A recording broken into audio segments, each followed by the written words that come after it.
Hi, I'm Matt from Tubby Tarot. Welcome back to another 10 Talk Tuesday.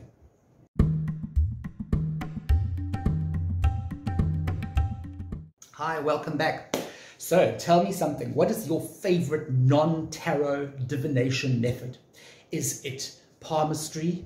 Is it astrology? Is it tasseography, teacup, tea leaf reading?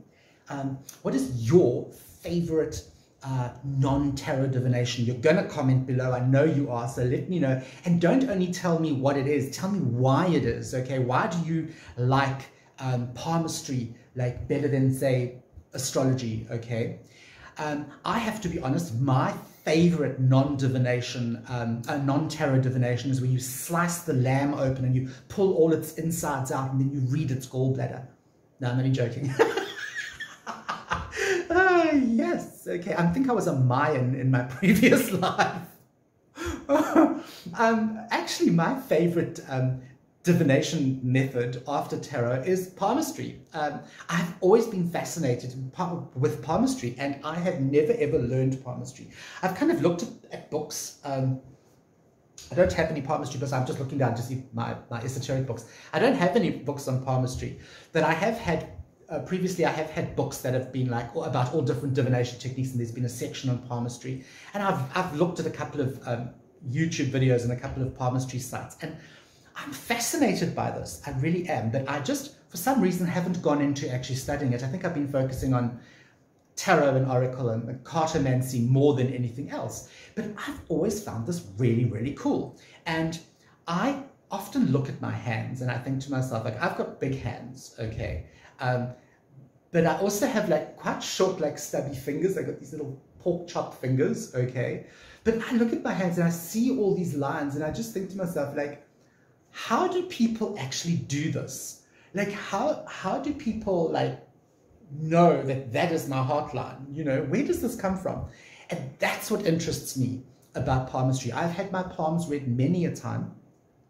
Sometimes the person has not been that successful, and sometimes they have spoken utter crap, and other times they've been pretty spot on.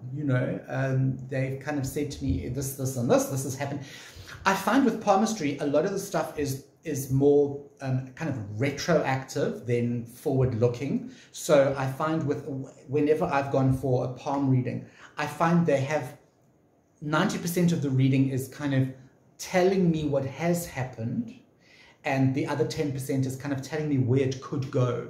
Okay, so like with tarot, it's the other way around. 90% is telling you kind of where you can go, and 10% is kind of looking at where you've come from.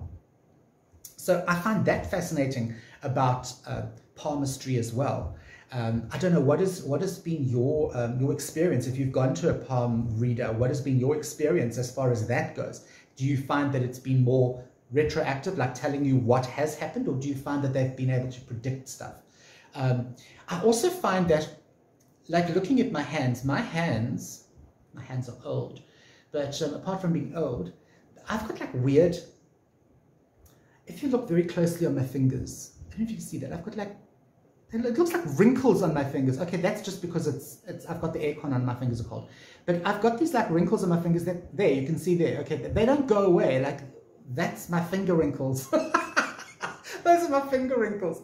And those don't go away. And I actually don't know if those kind of things mean anything. I do know that this here, I think, is the mound of Venus. Okay, I don't know if it's that one. I think that's the mound of Mars. But this here, I think, is the mound of Venus.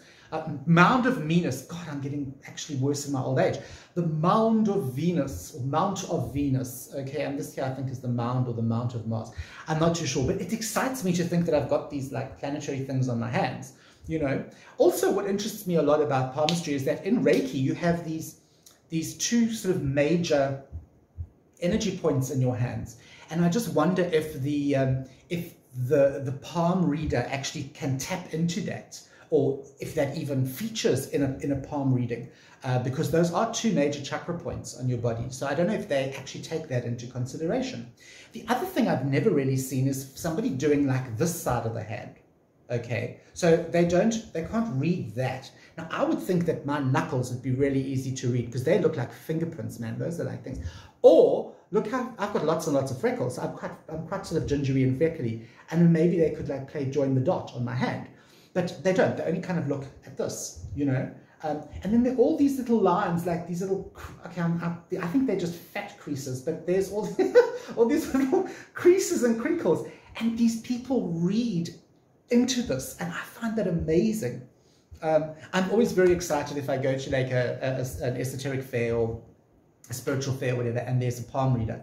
I have to go and have my palm read, you know. I actually had a lady once, we went to, it's closed down now, but there was a popular little flea market here in Durban, my home city, called The Stables, and there was an Indian lady who used to do amazing. She used to combine palmistry with tarot, and she used to have these enormous tarot cards, and she was very much the Madame Zelda of the sort of Indian world.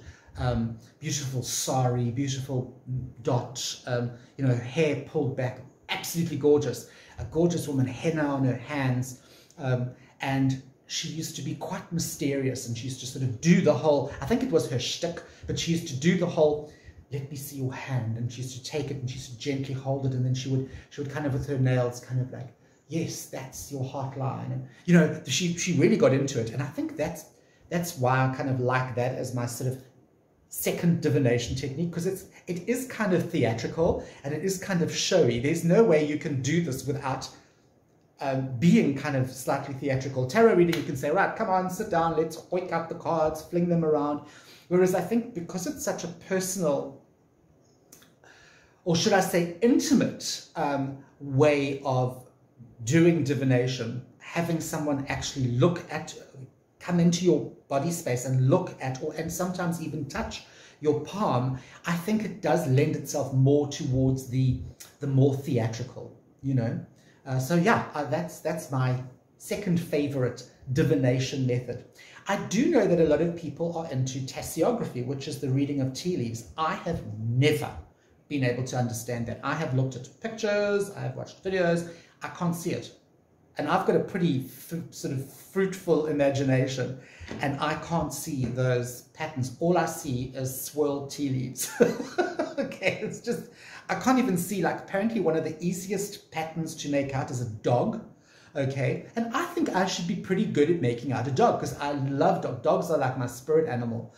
And I've always had dogs, and I love dogs, and I love Jack Russell. Those of you who know Jack Russell, I love Jack Russell. And I can't see a dog. Apparently, if you can't see the dog, it's just like over for you. Go and find some other way of actually like predicting the future.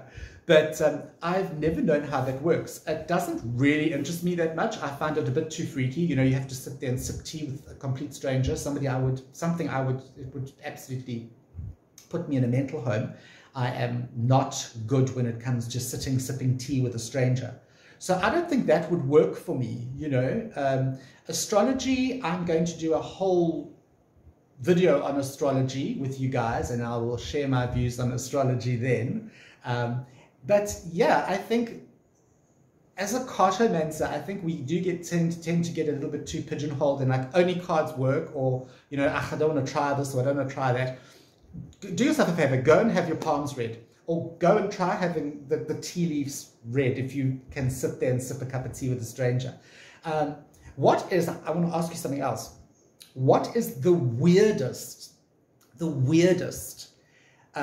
divination technique that you have either heard of, don't Google this, don't cheat, that you've actually heard of or have actually experienced? Okay.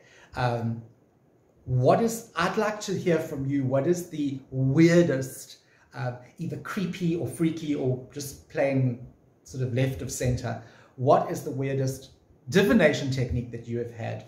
Okay, please leave comments down below. I would love to hear from you. You know that. I don't care. Write me an essay. You know who I am. I'm Matt from Tubby Tarot, and I will see you next Tuesday for another 10 Talk.